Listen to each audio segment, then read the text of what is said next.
sin A sin B සහ cos A cos B යොදාගෙන sin A ධන B ප්‍රකාශ කරන්න කියලා කියනවා. sin A ධන B. ඉතින් sin A ධන B ලියන්න පුළුවන් sin A cos B ධන cos A sin B නෝක ප්‍රකාශ කරන්න කියලා කියනවා. ඊට පස්සේ එනයි sin 2 θ සමානයි 2 sin θ cos θ බව අපෝහණය කරන්න තියෙන අපෝහණයක්. ඉතින් sin 2ක් θ කියන්නේ sin θ ධන θ ධන θ. එතකොට A වෙනුවට θ දැම්ම නම් B වෙනුවට θ දැම්ම නම් sin 2 θ අපිට හදා ගන්න පුළුවන්. ඉතින් A වෙනුවට θ දානවා B වෙනුවටත් θ දානවා. ඉතින් sin වම් පැත්තේ හැදෙනවා sin 2 θ. මේ පැත්තෙත් Aටත් θ දාමු Bටත් θ දාමු. එහෙනම් sin θ cos θ ධන cos θ sin β. මෙතනින් එනවා sin θ cos θ sin cos θ sin θ කියන්නේ sin θ cos θ. මෙතන මොකද 2යි sin θ cos θ ම තමයි තියෙන්නේ. 2යි sin θ cos θ එනවා sin 2යි θ sin 2යි θ. ඊට පස්සේ මොකද කියන්නේ කියලා බලමු ඔන්න. ඊට පස්සේ කියනවා θ විශාලයි බිඳුවයි කුඩායි ෆයි බෙදීම 2යි. කියන්නේ පළවෙනි වෘත්ත පාදය අතර cot θ ඍණ cot θ ඍණ 2යි tan θ 2යි tan θ සමානයි sin 2යි θ. සමීකරණය මෙන්න මේ සමීකරණය A වතාවක් cos 4 වෙනි බලය θ ධන B cos වර්ග θ ධන C ආකාර සමාන බිඳු ආකාරයෙන් ප්‍රකාශ කරන්න තියෙනවා. ඉතින් අපි බලමු කොහොමද කරන්නේ කියලා. cot θ ලියන්න පුළුවන් cos θ බෙදීම sin θ ඍණ 2යි sin θ බෙදීම cos θ sin 2යි θ ලියන්න පුළුවන්. θ වලින් හැම එකම තියෙන 2 θ සූත්‍ර වැදගත් වෙනවා. 2යි sin θ cos θ. ඊට පස්සේ sin θ cos θ පොදු හරය ගමු. sin θ cos θ පොදු හරය ගමු. sin θ කැපිලා ගියොත් cos θ මෙතන හැදෙනවා cos වර්ග θ ඍණ මෙතන cos θ කැපිලා ගියොත් ඍණ 2යි sin වර්ග θ හැදෙනවා. ඊට පස්සේ සමානයි බිඳුවනේ තිබේ බල මේ දකුණු පැත්තේ සමානයි බිඳුවනේ තියෙන්නේ. එහෙනම් දකුණු පැත්තේ සමානයි බිඳුව කරගන්න මේ ප්‍රකාශනය එහා පැත්තට රන්නියු. ඍණ 2යි sin θ cos θ සමානයි බිඳුව. ඔන්න දකුණු පැත්තේ බිඳුව හැදුණා. ඉතින් වම් පැත්තේ මෙයාව හදා ගන්න තියෙන්නේ. එහෙනම් cos වර්ග θ ඍණ 2යි sin වර්ග θ පොදු හරයක් ගත්තොත් ඍණ 2යි sin වර්ග θ මෙයත් sin වර්ග θ මෙතනින් cos වර්ග θ cos වර්ග θ සමානයි බිඳුවයි කියලා එනවා. ඊට පස්සේ බලන්න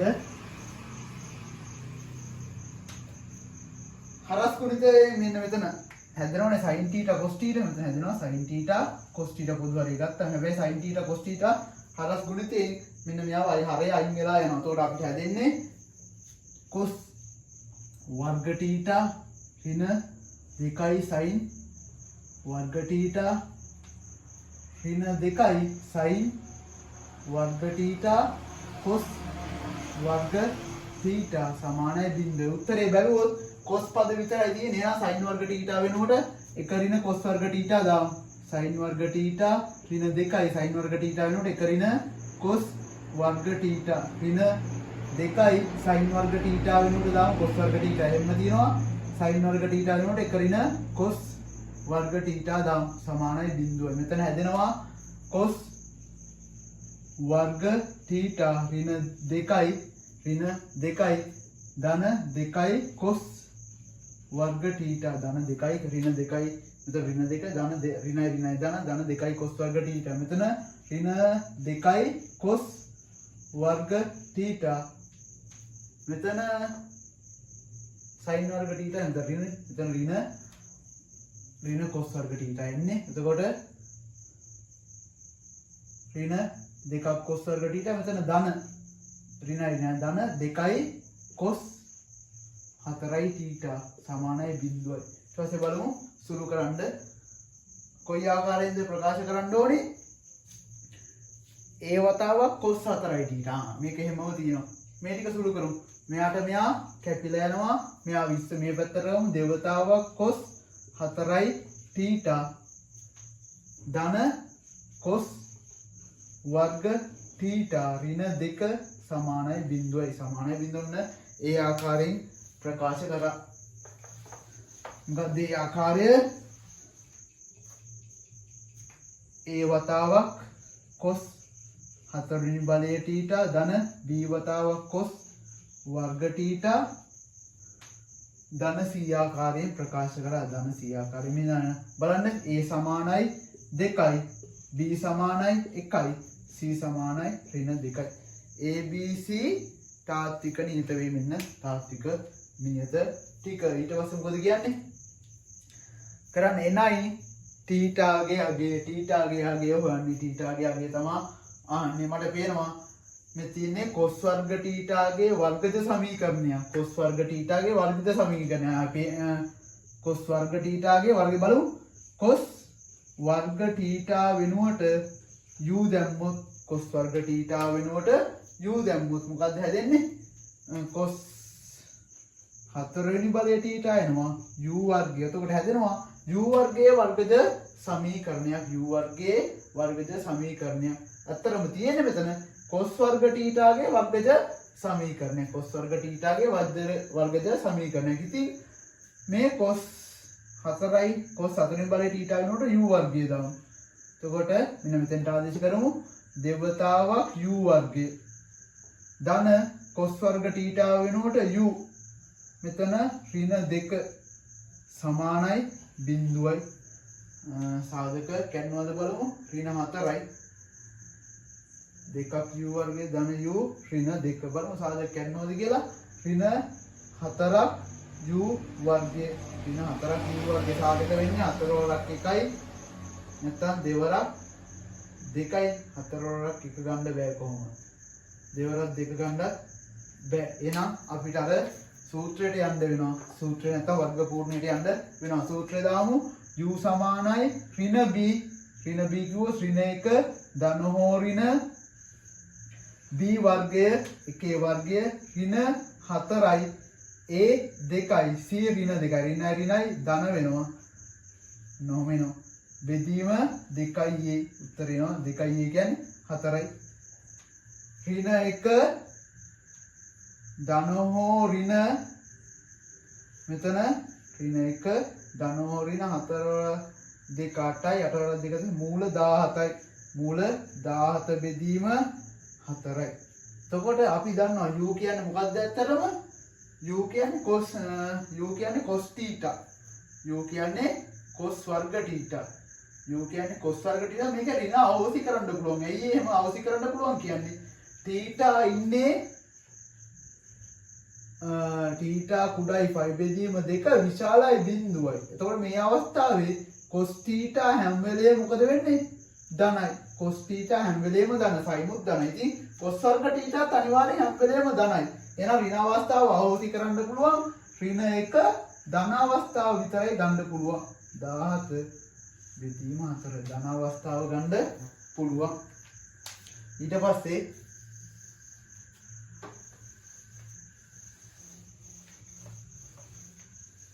එනවා cos වර්ග θ. u කියන්නේ cos වර්ග θ නේ. අපිට ඒක නෙමෙයි ඕනේ. cos θ ගියාගේ cos වර්ග θ සමානයි ඍණ 1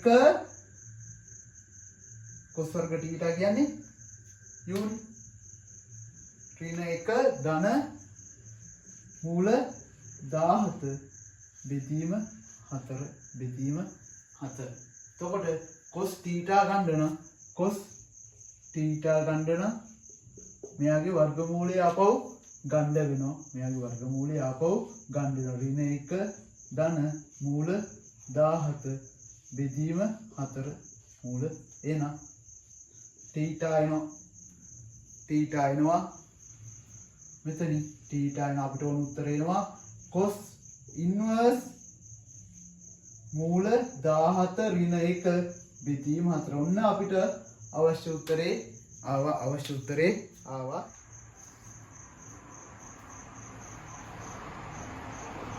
ඉතින් හරි එහෙනම් එන්න B part එකට. ඒකේ කියනවා තලයක් මත ABCD ප්‍රභින්න ලක්ෂ්‍ය පිහිටා ඇත්තේ BAD ABC සමානයි θ හා 3ක් AD සමානයි 4ක් BC වන පරිදිය.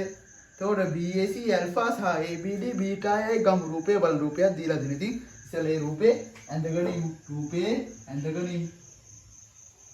මේ වගේ රූපයක් දීලා තින්නේ. මේ රූපයක් දීලා තිනවා AB C D. මේ කෝණය බීටා කියලා දීලා තිනවා. මේ ලොකු කෝණය θ කියලා දීලා තිනවා. ඊට පස්සේ මේ පොඩි කෝණය ඇල්ෆා කියලා දීලා තිනවා. මේ ලොකු කෝණය θ කියලා දීලා තිනවා. තව එකක් 3ක් AD සමානයි 4ක් BC කියලා දීලා තිනවා. 4ක් BC කියලා දීලා දිනවා. මොකද්ද ගාණි කියලා බලමු. sin නීතිය භාවිතයෙන් BC බෙදීම AD සමානයි sin alpha වතාවක් sin theta ධන beta බෙදීම sin beta වතාවක් sin theta ධන alpha කියලා පෙන්වන්න තියෙන්නේ. ඉතින් මේකෙදි ඊටම වැදගත් වෙන්නේ මේ පොදු පාදය. sin නීතිය මෙන්න මේ පොදු පාදය වැදගත් වෙනවා. අපි sin නීතිය ගණන් වලදී අනිවාර්යෙන් භාවිත කරන පොදු පාදය. ඔප්පු කරද්දිත් පාවිච්චි වෙනවා පොදු පාදය. ඉතින් sin නීතිය ඔප්පු කරද්දි මෙතනත් අනිවාර්යෙන් පොදු පාදය වැදගත් වෙනවා. ඒ කියන්නේ AB පාදය. ඉතින් රූපය බලන්න කොහොමද කරන්න කියලා බලමු. මේක පෙන්නලා තියෙනවා මේ බව පෙන්නන්න කියන මේ ෆෝමියුලා එකේ සූත්‍රේ θ ධන බීටා එක්කුත් තියෙනවා θ ධන ඇල්ෆා එක්කුත් තියෙනවා. θ ධන බීටා එක හදාගන්නේ කොහොමද? පුතේ බලන්න මෙන්න මෙතන දැක්කොත් මේ කෝණය θ මේ කෝණය බීටා මෙන්න මේ ත්‍රිකෝණය සලකලා මේක θ මේක බීටා මෙන්න මේ පොඩි කෝණය බීටා එහෙනම් මේක වෙන්නේ ත්‍රිකෝණයක අභ්‍යන්තර කෝණ වල එකතුව 180 වෙන්නේ. එහෙනම් මේක 180 ඍණ θ ධන බීටා. මෙතනින් මේ θ ධන බීටා හදාගන්න පුළුවන්. ඒ වගේ මෙතන මේ කෝණ හොයුවොත් බලන්න. මේ කෝණය θ මේ කෝණය ඇල්ෆා. එහෙනම් මේක එනවා 180 ඍණ ඇල්ෆා ධන θ බලන්න. මේ කෝණය θ මේ කෝණය ඇල්ෆා. ඊට පස්සේ මේ ABD ත්‍රිකෝණයට sin නීතිය දාමු. ABD ත්‍රිකෝණයට sin නීතිය දාමු. ABD ත්‍රිකෝණයේ sin නීතිය දැම්මොත් AB වැදගත් නේ. මොකද දෙකටම පොදු පාදයේනේ. AB බෙදීම sin 180 ඍණ θ ධන බීටා මොමෙනෝ සමාන වෙන්න ඕනි. බලන්න ඔප්පු කරන්න තියෙන එකේ BC තියෙනවා AD තියෙනවා. BC තියෙනවා AD තියෙනවා. AD කියන්නේ මොකද? මේ පාදේ. AD. BC කියන්නේ මේ ත්‍රිකෝණය. එතකොට මෙතන AD හදාගන්න නම් මොකද කරන්න ඕනේ? මෙන්න මේ පාදයට දෙලිව්වා නම් හරි. AD බෙදීම ඊට ඉදිරියේ තියෙන මොකද? sin beta. AD බෙදීම sin beta. මෙන්න මේක පළවෙනි එක කියලා ගන්නවා. ඊට පස්සේ දානවා ABC ත්‍රිකෝණයට sin නීතිය. ABC ත්‍රිකෝණයට sin නීතිය දාමු. sin ලෝ එක දාමු. එහෙනම් ඒකෙත් AB පොදු පාදේ වෙනවා. එහෙනම් AB ගමු. AB බෙදීම sin 180 ඍණ ඇල්ෆා ධන θ. AB සමානයි. ඊට පස්සේ AD ගත්තා. ඊගවට ගන්න ඕනේ ෂුවර් එකටම BC බලමු. BC බෙදීම sin alpha. BC බෙදීම sin alpha. ඉතින් මේක දෙකේම AB තියෙනවා. එහෙනම් මේකෙත් AB යුක්ත කළා මේකෙත් AB යුක්ත දෙක සමාන කරමු. එහෙනම් මේකේ AB එන්නේ AD වතාවක් sin 180 ඍණ t කියන්නේ sin θ ම තමයි. sin එහෙනම් මෙතන එනවා sin θ ධන බීටා. බෙදීම sin බීටා. AB යුක්ත කරන්නේ sin බීටා සමානයි මෙතන AB යුක්ත කරොත් BC වතාවක් sin 180 ඍණ θ කියන්නේ sin θ ම තමයි. නම් මෙතන sin alpha ධන θ බෙදීම sin alpha ඊට පස්සේ මොකද කියන්නේ බලමු. පොඩ්ඩක් එහාට මෙහාට කරමු. BC බෙදීම AD එනවා. BC බෙදීම AD මෙයා එහා පැතරයි. sin alpha බෙදීම sin beta උඩ තියෙනවා sin theta ධන beta බෙදීම sin alpha ධන theta. ඔන්න අපිට පෙන්වන්න ඕන උත්තරේ ආවා. එනයින් කියනවා පුතේ. එනයින් cot theta සමානයි 3ක් cot alpha ඍණ 4ක් cot beta බව අපෝහණය කරන්න තියෙන්නේ. කොහොමද කරන්නේ කියලා බලමු. ඒ කට්ටිය සම්බන්ධයක් දීලා තිනවා. AD මෙතනින් ගමුකෝ මෙහෙම. AD බෙදීම BC. AD බෙදීම BC එන්නේ 4 බෙදීම 3යි බලන්න. AD බෙදීම BC 4 බෙදීම 3ක් වෙනවා. ඉතින් BC බෙදීම මෙතන BC බෙදීම AD ඉතින් BC බෙදීම AD එනවා. BC බෙදීම AD නම් මේකේ අනිත් පැත්ත. 3 බෙදීම 4. ඉතින් මෙන්න මෙතෙන්ට 3 බෙදීම 4 ආදේශ කරමු. BC බෙදීම AD වෙනකොට 3 බෙදීම 4 ආදේශ කරමු. මොකද ඒකේ BC අපෝහණයනේ තියෙන. ඒතකොට මෙයා අයින් වෙලා තියෙනවා. ඉතින් ඒක මෙතනින් අයින් කරගන්න පුළුවන් අපිට. බලන්න BC බෙදීම AD වෙනකොට 3 බෙදීම 4 දාමු. 3 බෙදීම 4 සමානයි sin alpha sin beta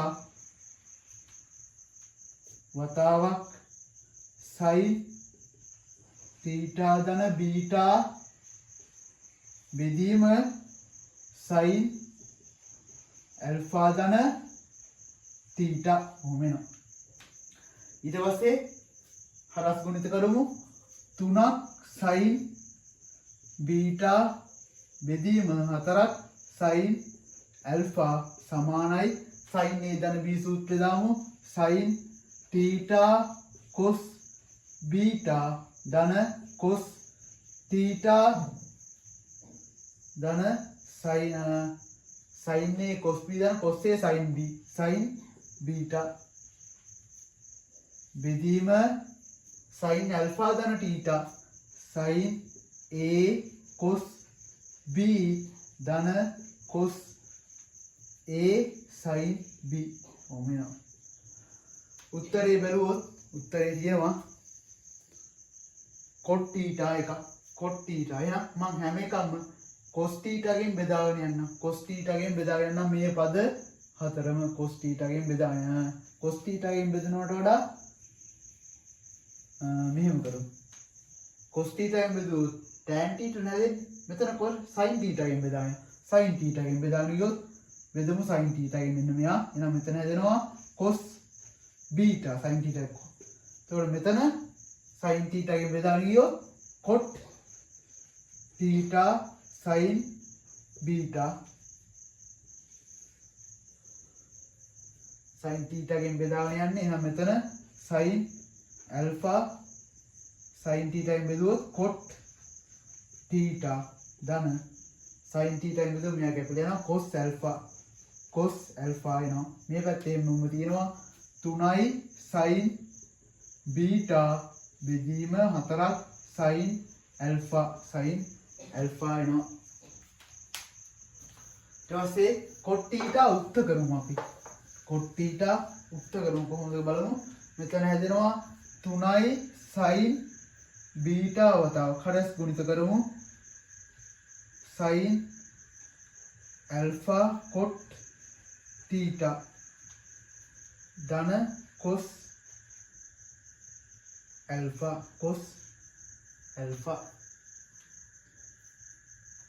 සමානයි 4යි sin alpha වතාවක් හරස් ගුණිත කරන්නේ cos beta ධන cot theta sin beta එනවා sin beta ඊට පස්සේ මෙතන හැදෙනවා 3ක් sin alpha sin beta cot theta ඊට පස්සේ මෙතන හැදෙනවා ධන 3ක් cos alpha sin beta මෙතන හැදෙනවා 4ක් sin alpha cos beta ධන මෙතන හැදෙනවා 4ක් cot theta sin beta sin alpha ඊට පස්සේ cot theta මෙතන පොදුව ගමු cot theta එකක් පොදුයි මෙතනයි එතකොට මෙතන හැදෙනවා 3යි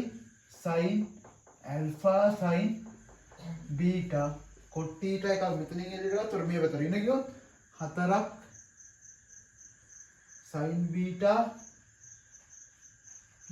sin alpha මෙතන 4ක් sin alpha cos beta මේක මේ පැත්තට යනවා ඍණ 3යි cos alpha sin beta ඊට පස්සේ cot theta උත්ත කරමු මේ පැත්තේ මේ උඩින් ලියන්න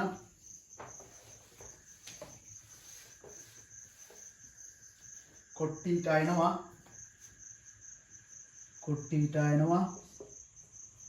4ක් sin alpha cos beta 4ක් sin alpha cos beta ඍණ 3ක් cos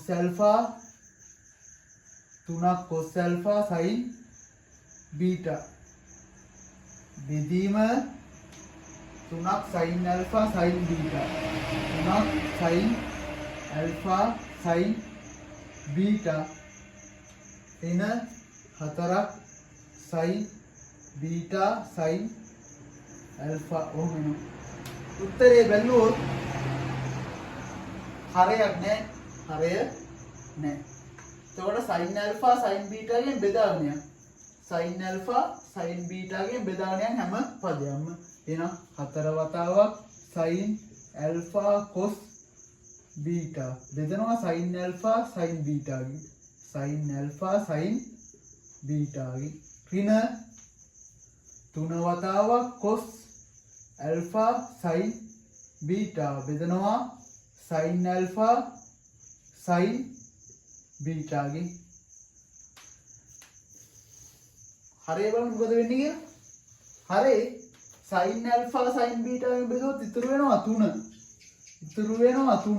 sin alpha sin beta ගෙන් ඉතුරු වෙනවා 4 ඔන්න ඔහොම ඉන්නේ උත්තරේ අපිට එනවා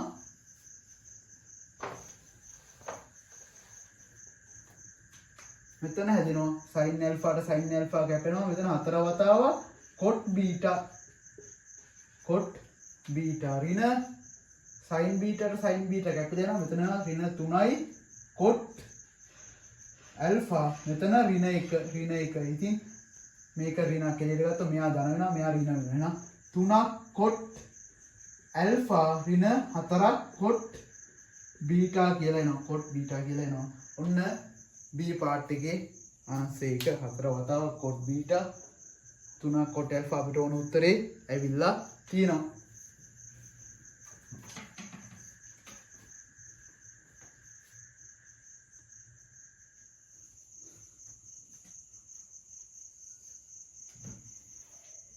දෙන්න C කොටසට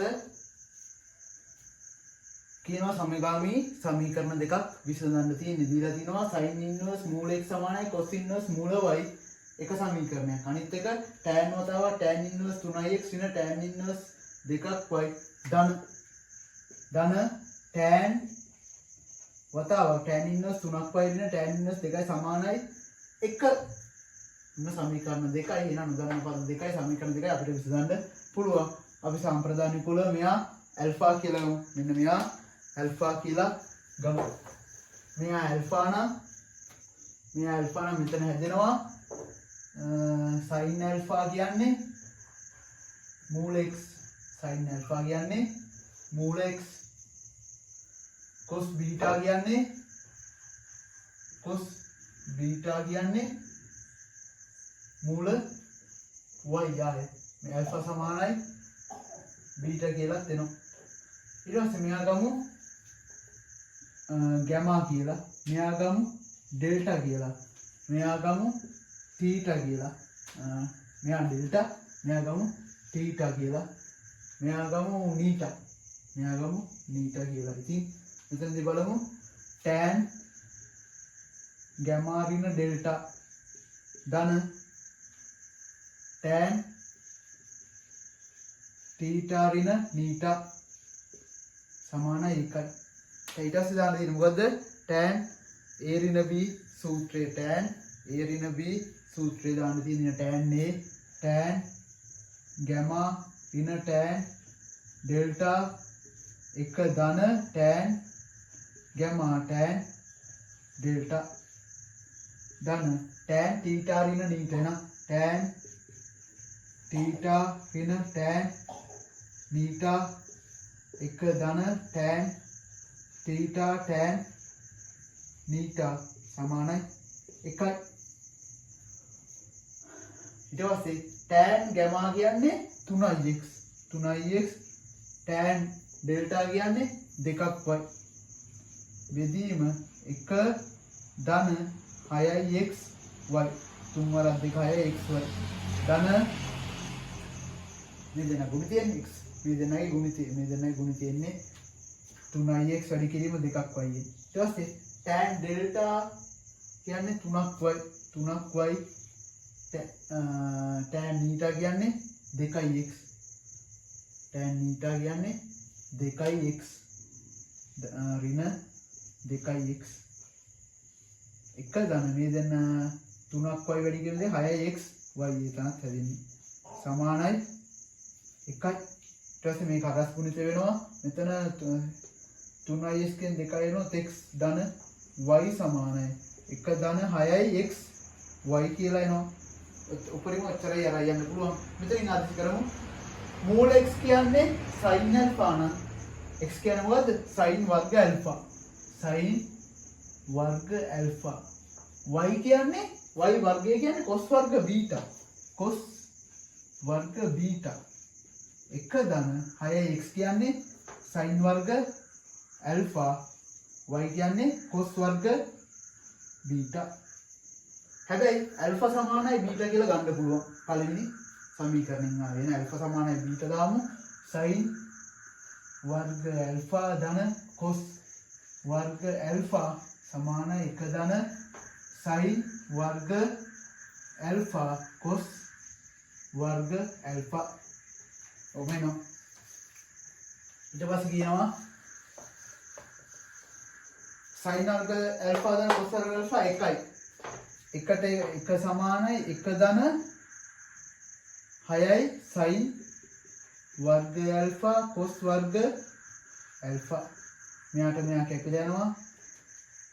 බිඳුව සමානයි 6 තයින් වෙලා යනවා sin වර්ග alpha cos වර්ග alpha.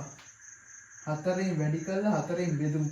එතකොට sin වර්ග 2යි alpha හොයාගන්න පුළුවන්. එහෙනම් මෙතනින් එනවා sin වර්ග 2යි alphaයි sin 2යි theta කියන්නේ sin 2ක් alpha කියන්නේ sin 2ක් sin alpha cos alpha. එහෙනම් මෙයාගේ වර්ගය ගත්තොත් sin වර්ග 2යි alpha කියන්නේ 4ක් sin වර්ග alpha cos වර්ග alpha. 4ක් sin වර්ග alpha cos වර්ග alpha වෙනවා දාන්න පුළුවන්. sin වර්ග 2යි alpha සමානයි බිඳුවයි. එහෙනම් sin බිඳුව තමයි බිඳුවනේ. sin alpha සමානයි sin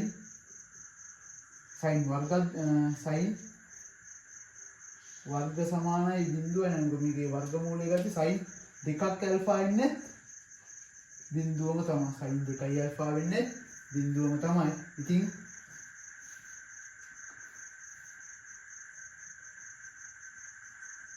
sin බිඳුව ඉන්නේ sin බිඳුවම තමයි. එහෙනම් 2ක් alpha සමානයි බිඳුවයි. alpha සමානයි බිඳුවයි. alpha සමානයි බිඳුවයි කියලා එනවා. alpha සමානයි බිඳුව කියලා ආවා. ඊට පස්සේ alpha සමානයි බිඳුව xy නෙවන්න ඕනේ. alpha බිඳුවයි නම් sin බිඳුව කියන බිඳුව. එහෙනම් මූල x කියන්නේ බිඳුවම තමයි. sin මෙතනින් එනවා බලමු මෙතනින්ම ගමු එන sin alpha බිඳුවයි සමානයි මූල x එහෙනම් sin බිඳුවයි එහෙනම් x සමානයි බිඳුව වෙනවා x සමානයි බිඳුව ඊට පස්සේ alpha සමානයි beta alpha සමානයි බිඳුවයි නම් betaත් බිඳුවයි alpha සමානයි beta alpha බිඳුවයි නම් beta බිඳුව මෙතෙන් ආදේශ කරමු cos බිඳුව සමානයි මූල y cos බිඳුව 1යි නම් මූල y සමාන 1යි නම් y සමානයි 1යි එහෙනම් y සමාන 1යි x සමානයි බිඳුව කියලා එනවා